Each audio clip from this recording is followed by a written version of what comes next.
Well, the panel's back with their take on the establishment's motives. Harlan, it sounds kind of conspiratorial what Ben Carson is saying, that the establishment is so strong it actually goes across party lines. This makes me irate.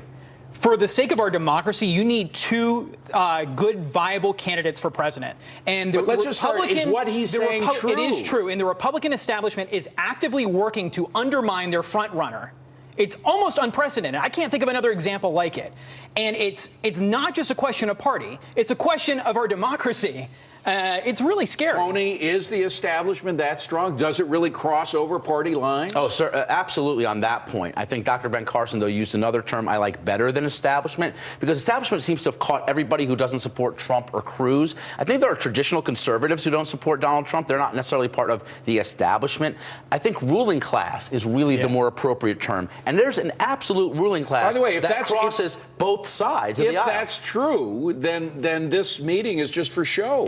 Well, I will say I think there's an interest on Reince Priebus's part to make sure whatever happens, the party does not implode. So Donald Trump is the one who holds a lot of cards right now. So for him to have an open line of communication with the chairman of the Republican Party is essential, certainly for the RNC.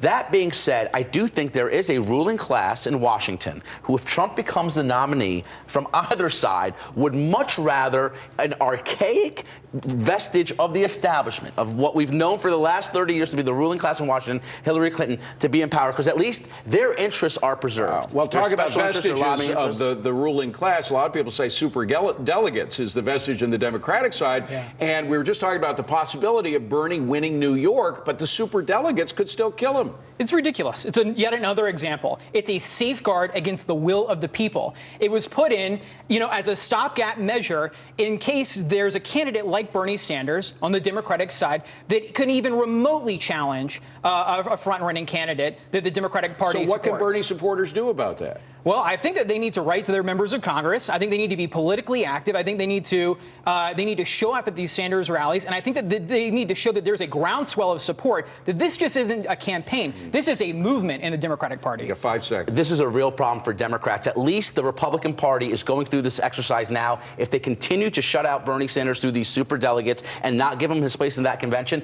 they could have big problems. Tony and Harlan, wonderful to see. A good discussion. Meanwhile, Donald Trump has many protesters, but do they even know what they're protesting?